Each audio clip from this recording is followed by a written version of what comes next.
The air in her lungs felt stolen, replaced by the bitter frost of betrayal.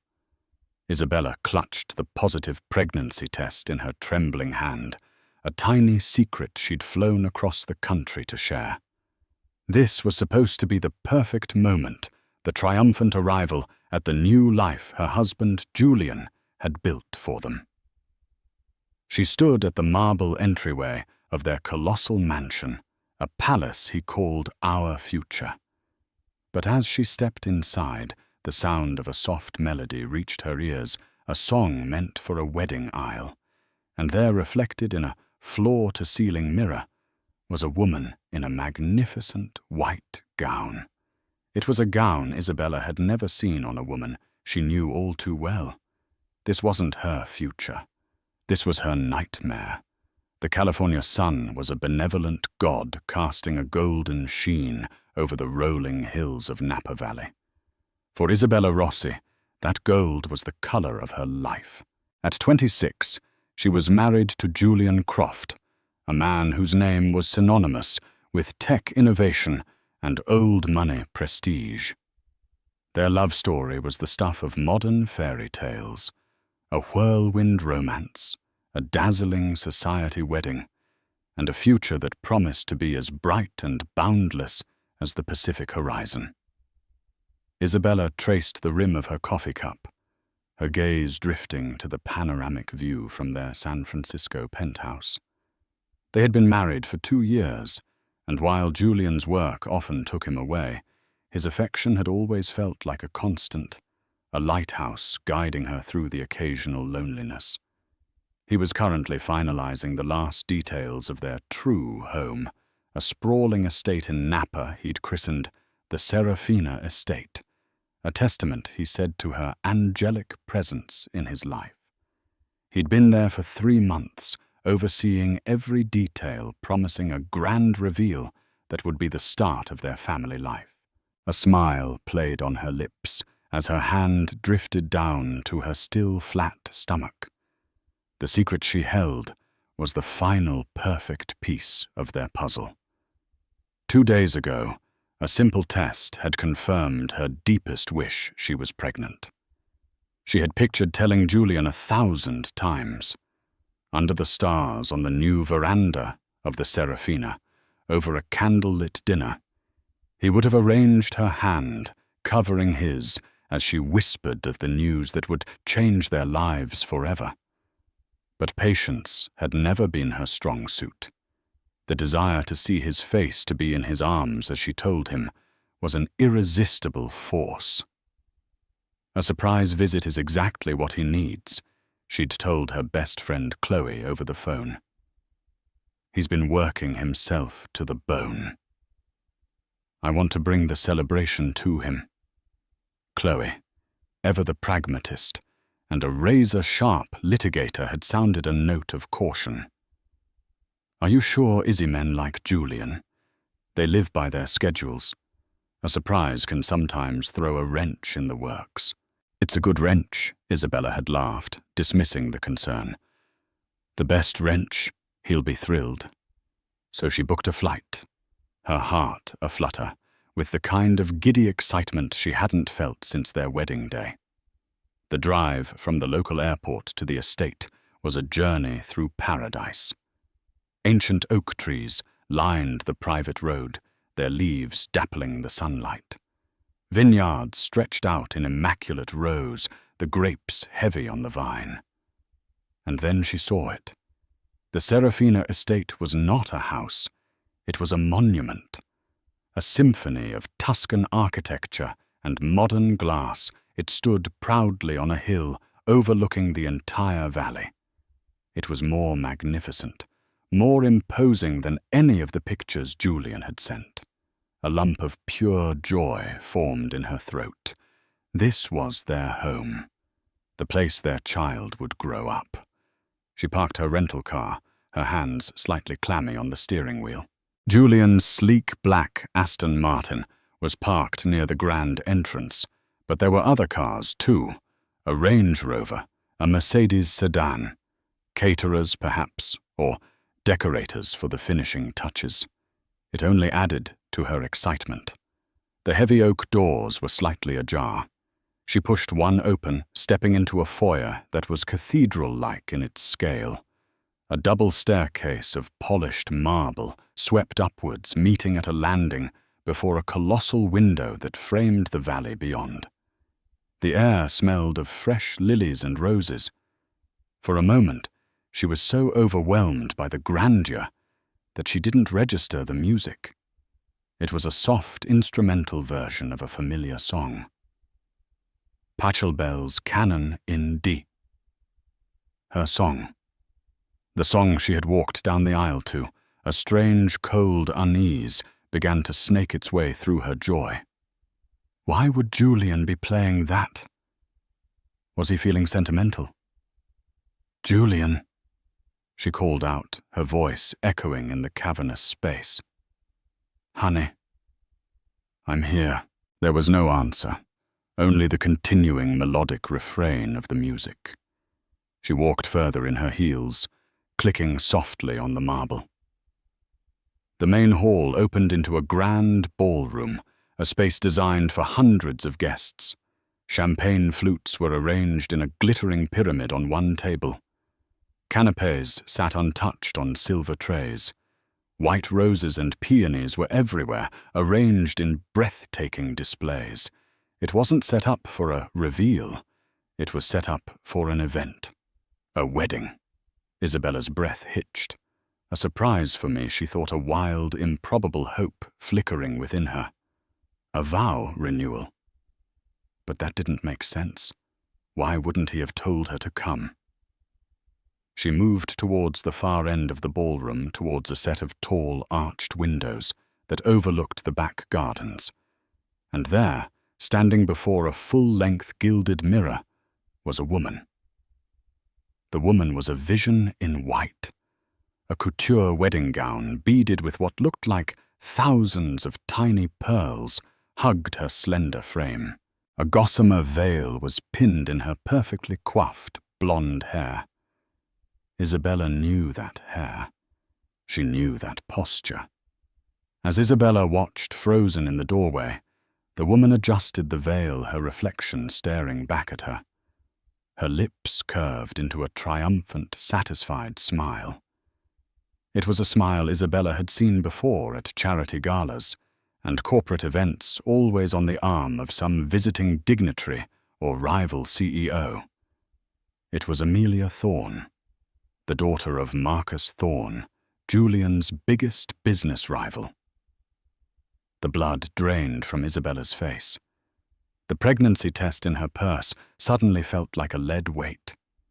The world tilted on its axis, the beautiful music turning into a mocking, discordant dirge. Why was Amelia Thorne in her house? Why was she wearing a wedding dress? The answer came in a gut-wrenching wave of nausea. She backed away slowly, her hand flying to her mouth to stifle a sob. She needed to get out to unsee this. But it was too late. Her heel caught on the edge of a rug, and she stumbled, knocking over a small side table with a crash. A vase of lilies shattered on the marble floor. The music stopped. Amelia Thorne spun around, her eyes wide with surprise, which quickly morphed into a look of cold, unveiled contempt. And at that exact moment, Julian Croft walked into the room. He was dressed in a tailored tuxedo, a white rose pinned to his lapel. His hair was perfect.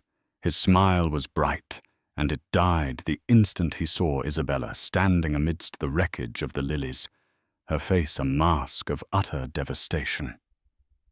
Isabella. He breathed his voice a ghost of the one she loved.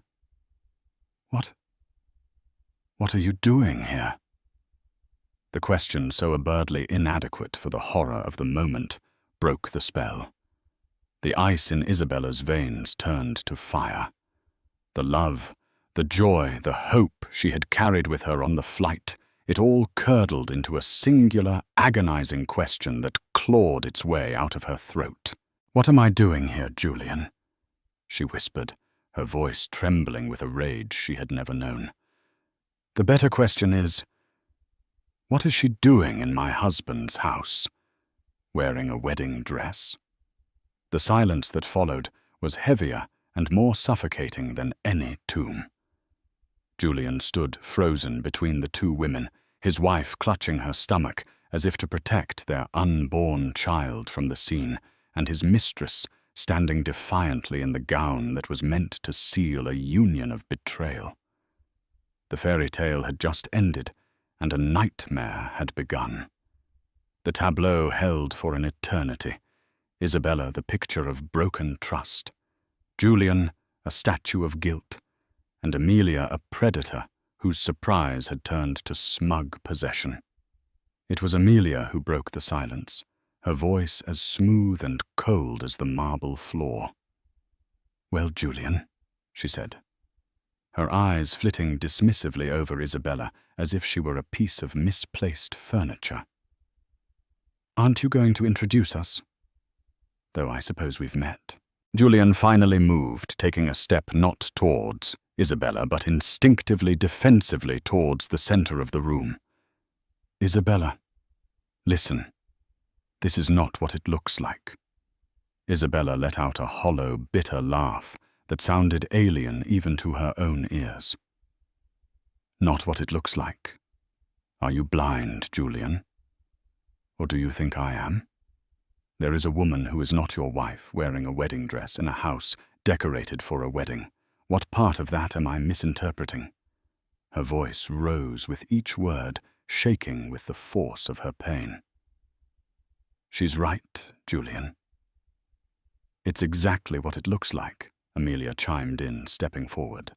She moved with a liquid grace, the pearl-beaded dress shimmering around her. "He was just about to make an honest woman of me." The words hit Isabella with the force of a physical blow. "Make an honest you?" She couldn't form a coherent sentence. Her mind was a maelstrom of confusion and agony. This wasn't a fling. This wasn't a one-night mistake. This was a parallel life, a plan, a wedding. Today. "Shut up, Amelia." Julian snapped his gaze, finally locking on Isabella's. The panic in his eyes was real, but it was the panic of being caught, not the sorrow of having wronged her. "Izzy, please, let's go somewhere private. We can talk about this." "Private?" she shrieked, the last of her composure shattering. "You want to talk about this in private? You were going to marry her." "Julian." "Today? While I was at home, dreaming of our future, you were here preparing to marry her." She gestured wildly at Amelia, her hand trembling violently. "It was complicated," Julian stammered, running a hand through his perfectly styled hair, messing it up for the first time. "It was a business arrangement. A merger. Her father. A business arrangement?" Isabella's voice dropped to a dangerously low whisper. The raw grief was hardening, cooling into something sharp and brittle. "So that's all I was. A previous business arrangement that was being liquidated today." "No, of course not. I love you, Izzy." The words sounded profane in the context of the scene. They were an insult to everything they had shared. "Love me." She took a step closer, her eyes boring into his. "You don't know the meaning of the word. I flew here today to tell you something. Something that I thought would be the happiest moment of our lives." Her hand instinctively went to her stomach again. She wanted to scream it, to hurl the news at him like a weapon, but she couldn't. It was too precious to be tainted by this sordid, horrific moment. She would keep this one thing for herself. Amelia, seeing her chance to deliver the final killing blow, smirked. "Oh, let me guess. You redecorated the penthouse." "Don't worry, darling. Julian's about to own a portfolio of properties. You'll be well taken care of." She turned to Julian. her voice softening into a possessive purr. "Tell her, Julian. Tell her why this had to happen." Julian looked trapped. His face was pale, his eyes darting between the two women. "Croft Industries. We've had some financial difficulties. A downturn. The merger with Thorne consolidated. It was the only way to secure the company, to secure our legacy." "Our legacy," Isabella repeated the word with venom. "You mean your legacy. Built on my back, on my trust." She looked at him. Truly looked at him, and for the first time she didn't see the charming, ambitious man she'd fallen in love with. She saw a weak, desperate stranger who would sacrifice anything and anyone for his ambition. Her gaze fell on Amelia's neck. Draped against her skin was a necklace, a delicate, winding serpent of white gold and diamonds, its eyes emerald chips. Isabella's heart stopped. She knew that design. The Bavulgari Serpenti necklace. A cold dread, colder than anything she had felt so far, washed over her. She reached into her purse, passed the pregnancy test, and her fingers closed around a velvet box. Julian had given it to her a month ago, a just because gift. He'd said it reminded him of her seductive, timeless and precious. Inside was the very same necklace. He had given them both the exact same symbol of his love. The duplicity was so breathtakingly audacious, it was almost insane. This was never about love. Was it? Isabella said, her voice eerily calm. It was about assets. And you, Amelia, are just a more valuable asset than I am right now. Amelia's smug expression faltered for a second, stung by the comment. At least I'm an asset with a future. What are you?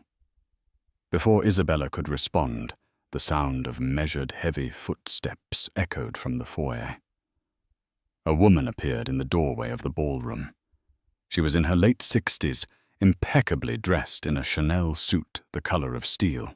Her silver hair was coiffed into a severe, elegant bun, and her face, though lined, was hard and unforgiving. It was Genevieve Croft Julian's mother, the matriarch of the Croft dynasty. She took in the scene with a glacial calm that was far more terrifying than any outburst. Her eyes, the same shade of calculating blue as her son's, swept over Isabella, lingered on Amelia's dress, and finally settled on Julian. "Julian," she said, her voice cutting through the tension like a shard of glass. "I heard a crash.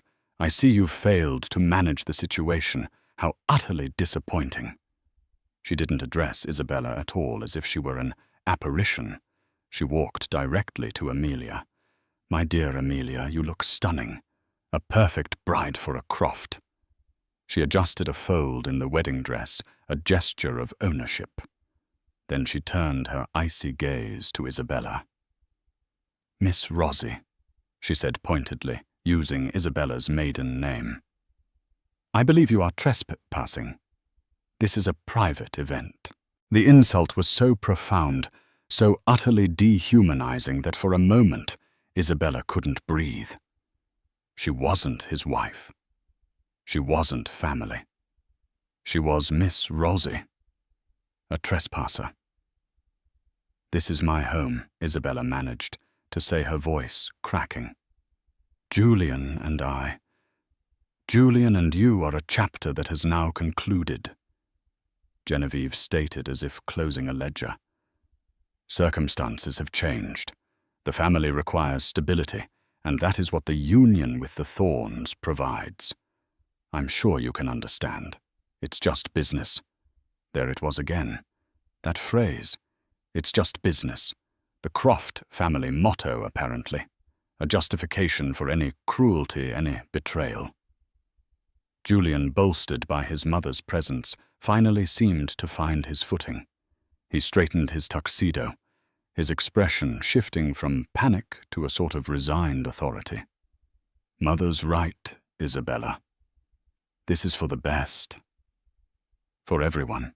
For everyone, Isabella looked at the three of them, Julian the coward, Amelia the victor, Genevieve the architect. They were a united front of treachery and greed. They had planned this. They had orchestrated the end of her life as she knew it, without a second thought for her.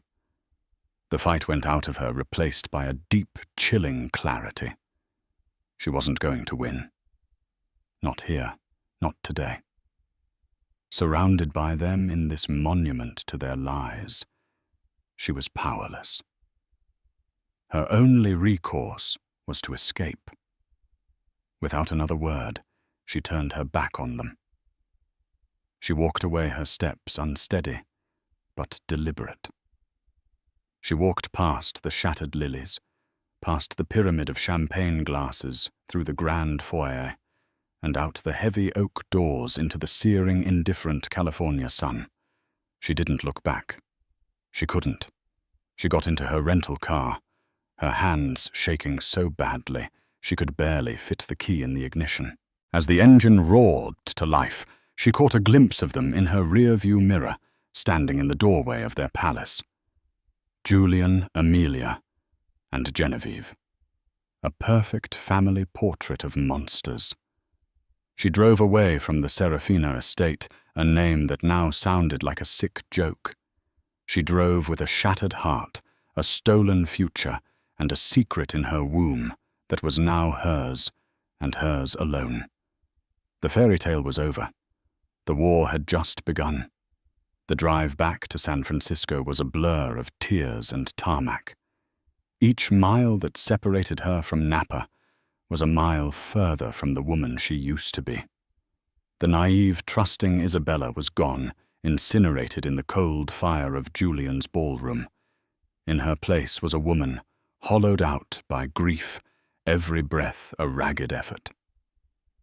She stumbled back into the penthouse that was no longer a home, but a museum of lies. Every object, every photograph was a painful testament to a shared life that had been a unilateral fraud. A framed picture from their wedding in Lake Como mocked her. From the mantelpiece, Julian's adoring gaze, her radiant smile. She snatched it up and with a guttural cry hurled it against the wall. The glass shattered, echoing the sound of the broken lily vase, the sound of her own breaking. For 24 hours, she was adrift in a sea of despair. She didn't eat.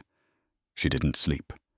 She just sat on the floor, surrounded by the ghosts of her marriage, the Bulgari necklace box clutched in her hand like a cold, dead heart.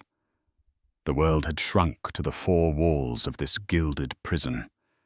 On the second day, her phone, which she had ignored, buzzed insistently. It was Chloe. Isabella's finger hovered over the ignore button, but some instinct, some flicker of survival made her answer. Izzy. Thank God I've been calling you for a day. What happened? Did you tell him? How did he take it? Chloe's voice was full of cheerful anticipation. A choked sob was Isabella's only answer. What is it? What's wrong? The levity in Chloe's tone vanished, replaced by the sharp concern of a friend and the incisive focus of a lawyer.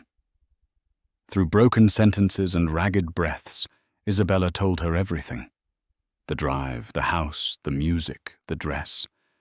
She told her about Amelia Thorne, Julian's pathetic excuses about business, and the final crushing blow of his mother's arrival. The only thing she kept back, the one secret she still guarded in the rubble of her life, was the pregnancy. It was too raw, too vulnerable to speak aloud yet. There was a long silence on the other end of the line. When Chloe finally spoke, her voice was stripped of all softness. It was the voice she used in a courtroom when she was going for the kill. That bastard, she said the words low and furious. That manipulative, spineless, cheating bastard. Okay, Izzy, I'm booking the first flight out of New York. I'll be there tomorrow morning. Don't talk to him. Don't talk to his mother. Don't answer any calls or emails. Do you understand?" "What's the point, Chloe?" Isabella whispered. "It's over. They've already won." "The hell it is," Chloe retorted, her voice a steel whip. "He committed fraud, Izzy. Marital fraud. He entered into a contract for a secondary marriage while still legally married to you. They didn't win. They just declared a war. They have no idea how to fight. Now you listen to me. Go and take a shower. Drink a glass of water. I'll be there tomorrow. We're going to burn them to the ground." Chloe's words were a lifeline. They didn't erase the pain, but they gave it a direction. For the first time in 2 days, Isabella stood up. She did as Chloe said, the simple acts of showering and hydrating feeling like monumental victories. The next day, just as promised, Chloe arrived. She was a whirlwind of decisive energy, her lawyer's briefcase in one hand and a bag of comfort food pastries in the other. She took one look at the shattered picture frame and Isabella's gaunt face and enveloped her in a fierce hug. "We'll get you through this," she murmured. "I promise." They sat at the large dining table, a place where Isabella had hosted so many happy dinner parties. Chloe laid out a notepad. "Okay, tell me again. Every detail, every word."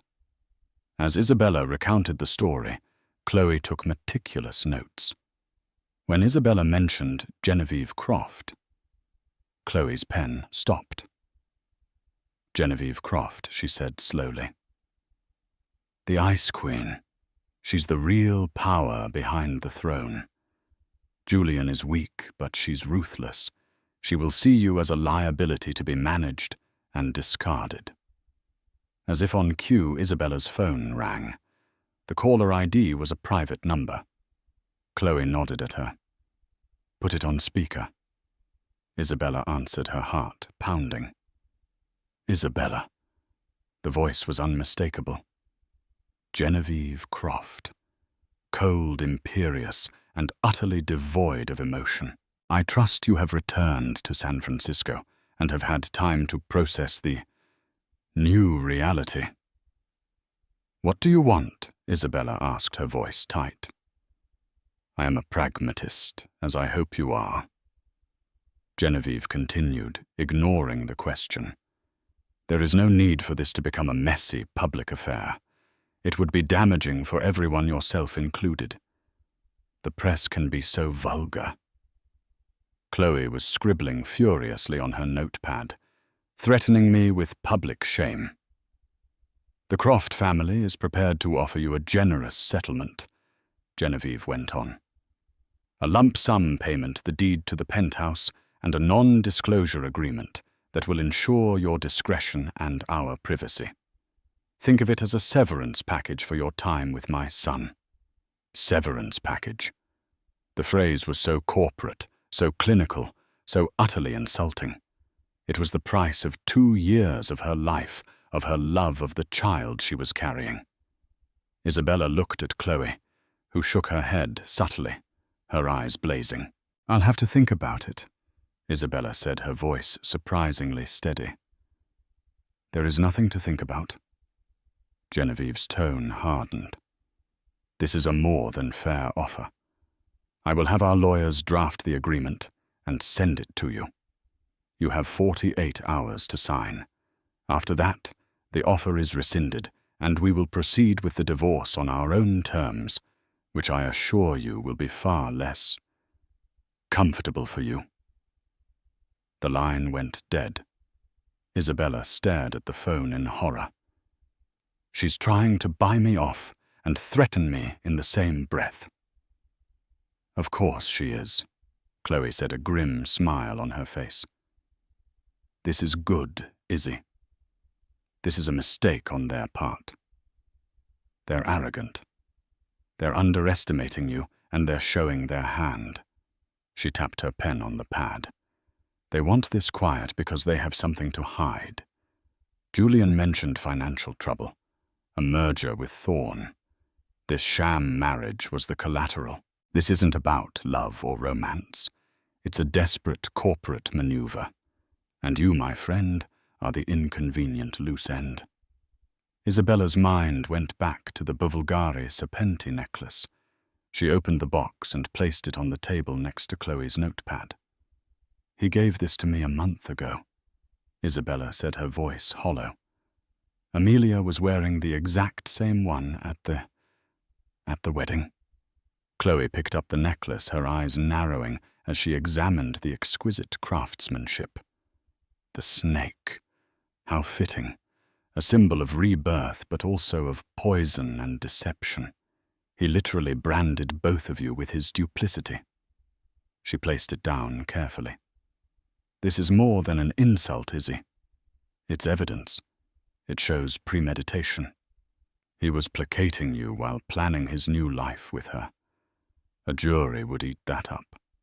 A tiny spark ignited in the cold darkness of Isabella's heart. It wasn't hope, not yet. It was something harder, something more primal. It was the will to fight. "What do we do?" she asked, looking at Chloe, her truest ally. Chloe's smile widened. "First, we reject their insulting offer. Second, we file for divorce ourselves on grounds of adultery and fraud. But we don't stop there. A messy divorce is what they fear. We need leverage. You said Croft Industries is in trouble. We're going to find out just how much trouble." She leaned forward, her eyes gleaming with strategic fire. "They think you're just a heartbroken wife they can sweep aside with a check. They have no idea you're about to become the biggest storm they've ever seen." The next 48 hours were a blur of calculated action. Chloe transformed the penthouse from a sanctuary of sorrow into a war room. Laptops replaced photo frames and legal pads covered the dining table. The first order of business was to formally reject Genevieve Croft's offer. Chloe drafted a letter so precise and frigid it could have frozen hell over. It stated simply that Mrs. Isabella Croft was not interested in their unconscionable offer, and that all future correspondence should be directed through her legal counsel. "This will infuriate them," Chloe said with satisfaction as she hit send. "Genevieve is used to people obeying. A no from you is an act of rebellion. It puts them on the back foot." The second step was filing for divorce. Chloe's petition was a work of art, a document that laid out Julian's transgressions in unflinching, damning detail. Adultery, fraud, intentional infliction of emotional distress. She cited the planned wedding at the Serafina estate as a brazen act of bigamy in intent if not in law. "We're not just asking for a settlement, Izzy," Chloe explained, her finger tracing a line on the draft. "We're asking for discovery. Full financial discovery of Julian Croft and Croft Industries. If he claims the company is in trouble, and that's his excuse, he's going to have to prove it." He just opened the door for us to look at his books. While Chloe handled the legal barrage, Isabella was given a different task, one that was both painful and empowering. Chloe had hired a discreet private investigator, a former financial journalist named Ben Carter, who specialized in corporate malfeasance. Ben's job was to dig into the Croft Empire's finances, but he needed a starting point. "You lived with him for 2 years, Izzy," Chloe said gently. "Think. Were there any hushed phone calls? Any names you heard him mention in anger or frustration? Any trips that seemed odd? Any documents you might have seen?" Isabella at first drew a blank. Her memories were colored by love and trust. She hadn't been looking for clues of deception, but as she forced herself to revisit the last 6 months, small dissonant details began to surface. There was a project, Project Nightingale, she recalled slowly. He was obsessed with it. He said it was a new AI integration that would revolutionize logistics. But he was always so secretive about it. He once took a call in the middle of the night, and I heard him yelling, "The burn rate is unsustainable. We need a capital injection now." Chloe's eyes lit up. Project Nightingale. Ben. Did you get that? Ben, a quiet man in his 50s, who was on a secure conference call, grunted in affirmation. Got it. Burn rate means they're spending money faster than they're making it. Capital injection is code for we need a bailout. I'll start there. Isabella also remembered overhearing a heated conversation between Julian and his mother about a month before he left for Napa. Genevieve had been furious. You bet the company on Nightingale, Julian. You bet the family's legacy on a pipe dream, and now you come to me for a solution. It will work, Julian had insisted. It just needs more time and more funding. We don't have more funding. Genevieve had shot back. We have Marcus Thorne sniffing around our carcass like a vulture. Your recklessness has brought us to this Julian. To him. At the time, Isabella had thought it was just the usual high-stakes stress of their world. Now she understood. The marriage to Amelia wasn't just a merger. It was a bailout. Marcus Thorne wasn't just investing.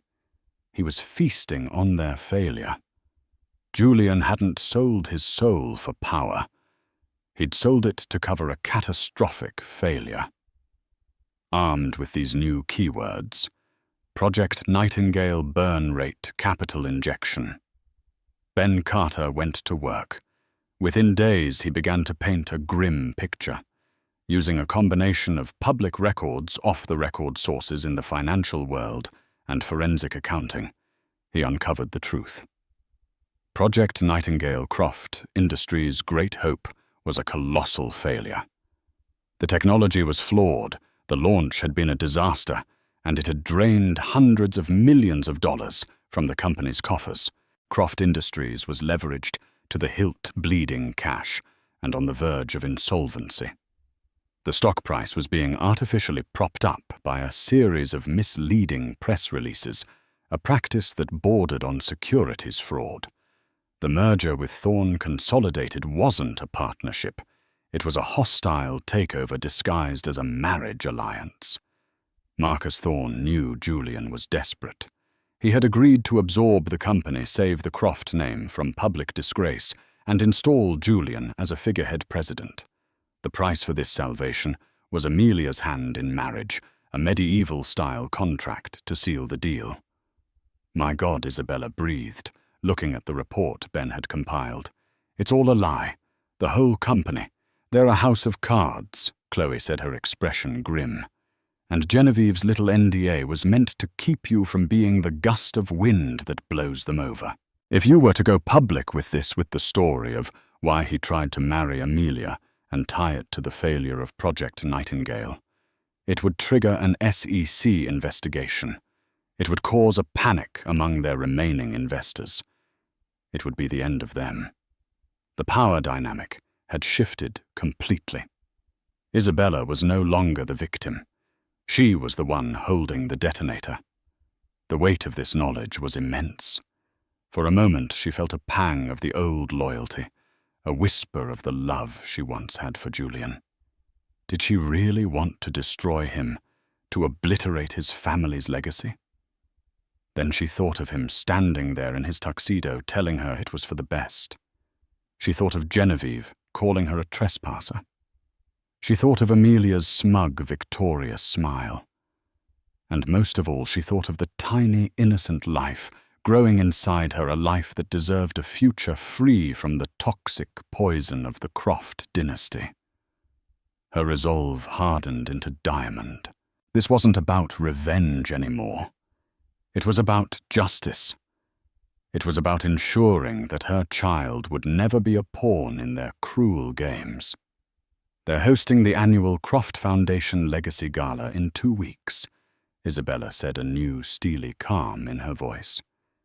She remembered the invitation on Julian's desk.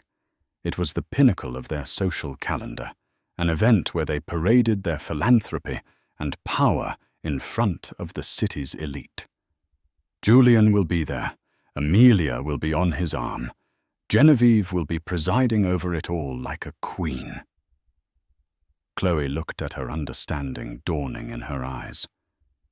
Izzy, what are you thinking? They tried to erase me in private, Isabella said, her gaze distant and cold. They cast me aside in a secret, shameful ceremony. I think it's only fair that I reintroduce myself in public. She picked up the Bivulgari Serpenti necklace from the table, its diamond scales glittering under the light. She had once thought it a symbol of love, then a symbol of betrayal. Now she saw it for what it truly was. The serpent sheds its skin to grow. It is a symbol of transformation, and its venom can be lethal. They wanted a quiet, discreet settlement. Isabella said, a faint, dangerous smile touching her lips for the first time in weeks. Let's give them a legacy they'll never forget. The grand ballroom of the Fairmont Hotel was not merely a room. It was the heart of the Croft Empire, pulsing with power and gilded prestige. Tonight it beat stronger than ever. Crystal chandeliers vast and intricate as constellations rained down a diamond-like glow upon the city's elite. The air, thick with the scent of lilies and expensive perfume, hummed with a symphony of influence, the clinking of champagne flutes, the murmur of stock tips, and the practiced laughter of people who knew their own importance. This was the Croft Foundation Legacy Gala, an annual masterclass in public relations where Genevieve and Julian Croft polished their family crest for the world to admire. Tonight their triumph was palpable. Julian, impossibly handsome in a Tom Ford tuxedo, moved through the crowd with a restored swagger. On his arm, a vision in crimson silk, was Amelia Thorne. Her presence was a living, breathing press release, an unspoken confirmation of the brilliant strategic alliance that had saved one empire and aggrandized another. They were a power couple in their glorious genesis, accepting congratulations with practiced humility. A bold move, Julian. Absolutely brilliant one. Banking magnate slurred, clapping him on the shoulder. We believe in a bold future, Julian replied smoothly, his hand possessively on the small of Amelia's back. Genevieve held court near the stage, a silver-haired queen surveying her domain. She was immaculate, her Chanel suit the color of burnished steel, her smile a masterpiece of controlled satisfaction. She had weathered the storm. She had navigated the family through her son's catastrophic failure and emerged stronger, her dynasty secured by this new lucrative union. The Isabella problem had been handled, a minor liability settled and silenced. In Genevieve's mind, the ledger was balanced. The chapter was closed. They were all so confident, so secure in their victory, that not one of them noticed the subtle shift at the grand entrance. They didn't feel the first tremor of the earthquake that was about to bring their world crashing down.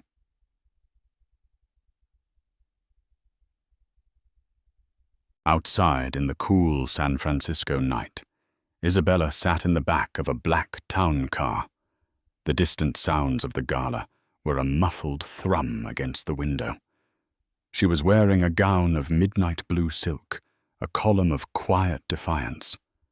Her armor. In her lap, her hands were clasped so tightly her knuckles were white. Her heart hammered against her ribs, a frantic drumbeat of fear and resolve. You don't have to do this, Izzy, Chloe said softly from beside her. She wasn't dressed for a party. She was dressed for battle in a sharp black pantsuit. We have enough. We can destroy them in court. Isabella drew a slow, shaky breath and looked at her friend, her rock. They tried to erase me in a silent, private way. They counted on my shame, on my grief to keep me quiet. If I let this happen only in a courtroom, it becomes a legal dispute. But what they did, it wasn't just illegal. It was a violation of a life, of a soul. She paused, her hand instinctively touching the Bevelgari Serpenti necklace at her throat. Its cold weight was a constant reminder. They need to be exposed, not just for what they did to their company, but for what they did to me. People need to see who they really are behind the donations and the smiles. Her gaze drifted to the hotel entrance. The fear was still there, a cold knot in her stomach, but beneath it was a bedrock of pure, unshakable purpose. She thought of the life inside her, a secret source of strength. This wasn't for the woman Julian had shattered. This was for the woman she was becoming, and for the child who deserved a world free of the Crofts' poison. "It's time," Isabella said, her voice devoid of its earlier tremor. Chloe gave her hand a final firm squeeze. "Then let's go give them a legacy they'll never forget." Her arrival was not a grand announcement. It was a whisper that started at the edge of the room and turned into a deafening roar of silence. The doorman, recognizing her, simply nodded and opened the door. She stepped across the threshold, and the opulent warmth of the ballroom washed over her. A woman who had been friends with her at the country club saw her first. Her champagne flute paused halfway to her lips, her eyes widening in disbelief. She nudged her husband. He turned, and his jaw went slack. They whispered to the couple next to them, and so it began. A chain reaction of shock rippling through the glittering crowd. The hum of conversation faltered, section by section, like an orchestra losing its sheet music. The music itself, a string quartet playing Vivaldi, seemed to thin the notes, suddenly sounding fragile and exposed. Heads turned. Phones were discreetly raised. Whispers ignited. "Is that Isabella Croft? What is she doing here? I thought the divorce was final. My God, look at her necklace. Isn't that—" The wave of silence and whispers finally reached the stage where the triumphant trio stood. Julian was the first to feel the chill. He turned from a conversation, a charming smile still lingering on his face, and saw her. The smile did not just freeze, it shattered. The color drained from his face, leaving behind a sickly waxen pallor. The glass in his hand trembled, the champagne sloshing over the rim. For a horrifying second, he thought he was hallucinating, that his guilt had conjured her ghost to haunt him at his moment of victory. But she was real, a vision in midnight blue, moving towards him with a terrifying serenity. Amelia, feeling the sudden tension in his arm, followed his panicked gaze. Her perfectly made-up face hardened, the soft lines of her smile tightening into a venomous sneer. This was her night, her coronation, and this ghost from her fiancé's past had dared to spoil it. She squeezed Julian's arm, a sharp, possessive gesture meant to anchor him to her. But it was Genevieve's reaction that was the most profound. Her regal composure, forged over decades of corporate and social warfare, held firm.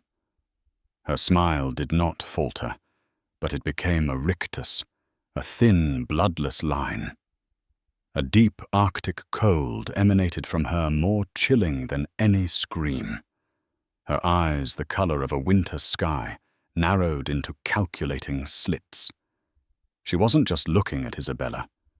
She was assessing a catastrophic security breach, a threat that had bypassed all her defenses to strike at the very heart of her empire. The liability had not been managed. The liability had just become nuclear. Isabella walked. Each step was deliberate, measured. She ignored the sea of gawking faces, the whispers that followed her like the train of a gown. Her path was a straight line cleaving through the stunned crowd directly toward the stage. She could feel hundreds of eyes on her, but hers were fixed on her destination, the podium and the microphone. Julian, jolted out of his stupor by a sharp look from his mother, moved to intercept her. He blocked her path, his body a wall of desperate denial. "Isabella, what in God's name do you think you're doing?" He hissed, his voice a frantic, low growl. He grabbed her arm.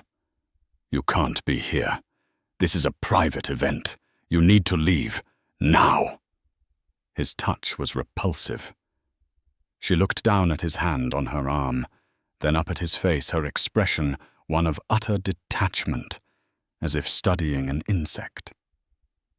She pulled her arm free with a slow, deliberate movement. "Can't I, Julian?" she replied, her voice perfectly calm and clear, yet carrying just enough to be overheard by the breathless onlookers nearby. "Last I checked, I am still Isabella Croft, and this is my foundation's gala, too." She sidestepped him without another glance, leaving him standing there, utterly neutered, his authority dissolved in front of everyone. She ascended the few steps to the stage, her silhouette framed by the foundation's enormous banner.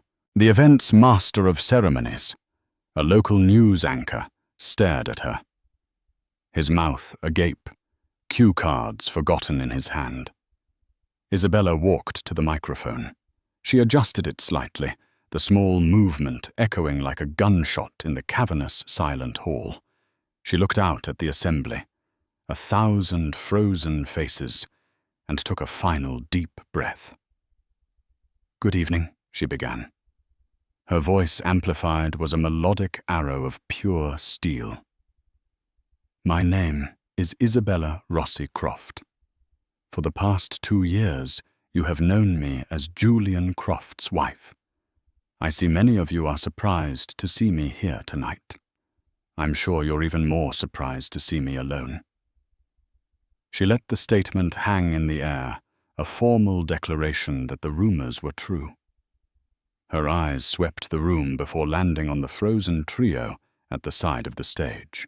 "My husband and my mother-in-law," she said, her tone laced with a delicate, lethal irony, "have led you to believe that our separation was amicable, a quiet parting of ways to make room for a new and prosperous alliance with the Thorne family." She gestured gracefully towards Amelia, who looked as if she'd been slapped.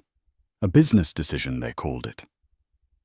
"What you don't know," she continued, her voice gaining a righteous power, "is the true nature of that business. You see, Croft Industries, the legacy we are here to celebrate is not what it seems. It is a house of cards built on a foundation of debt and deceit." A collective audible gasp went through the room. The financial journalist in the front row, who had been watching with rapt attention, began typing on his phone with a speed born of pure adrenaline. His editor would be waking the entire newsroom. The flagship project that was meant to secure its future Project Nightingale has been a catastrophic failure, burning through hundreds of millions of dollars with no viable product to show for it. The company is insolvent. This was no longer just a marital drama. This was a financial bombshell. The air crackled with panic. Men in tuxedos were exchanging horrified looks, their minds no doubt racing through their stock portfolios. Julian and Genevieve Croft didn't want you to know that Isabella said, her gaze now locking onto Julian's. He looked like a man drowning his face, a mask of disbelief and ruin. They couldn't afford for the market to know the truth, so they found a solution, a bailout disguised as a marriage. Her voice dropped, becoming intimately conspiratorial, drawing every person in the room closer. The price of saving the Croft name from public disgrace was a wedding, a secret wedding planned while I was still his wife, living in our home, believing in our future. The deal was simple. Marcus Thorne's money and power in exchange for my husband. A merger sealed not with a contract, but with a wedding vow. She let the full sordid weight of the revelation settle. Then for the killing blow, she slowly raised her hand and touched the serpent necklace. The stage lights caught the diamonds, making them glitter like venomous scales. Julian gave me this necklace as a symbol of his love. A month later, he gave an identical one to his betrothed. I suppose in his mind it was a clever bit of emotional accounting, a way to keep his assets in order. Her voice thickened with a pain she refused to fully show. But what he failed to understand is that a woman's trust, a woman's life, is not a commodity to be traded for a better deal. She tore her eyes away from the wreckage of her husband's family and addressed the room one last time, her voice ringing with the clarity of absolute truth. I am not here tonight to ask for your pity. I am here to reclaim my name, Isabella Rossi, and to speak the truth that they tried to buy and bury. The Croft legacy, the one they are so proud of, is a legacy of lies. And it ends tonight. With that final devastating pronouncement, she stepped back from the microphone. For one breathtaking second, there was nothing but profound, stunned silence. Then the dam broke. Chaos erupted. 100 conversations exploded at once. Phones were out everywhere, broadcasting the fallout. Investors, their faces ashen, were already pushing through the crowd towards the exits, no doubt to initiate a sell-off that would bleed Croft Industries dry by morning.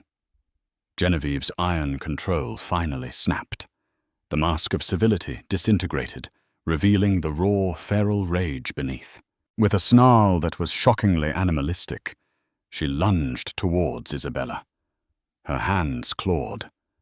But Chloe, who had moved to the side of the stage, stepped into her path, a calm and immovable object. I wouldn't do that if I were you, Genevieve, Chloe said, her voice dangerously soft. Assaulting my client in front of 200 witnesses and at least 30 recording cameras would be unwise. Genevieve recoiled, as if burned, her fury choked by the cold, hard logic of the law. Isabella allowed herself one last look at Julian. He was a ghost, a hollow man staring into the abyss of his own creation. He wasn't the man she had loved. He was a stranger she had once known. A weak king left standing alone in the rubble of his fallen kingdom. She turned her back on him, on all of them. The crowd, which had been a churning mass of panic, parted for her, instinctively creating a clear path to the door.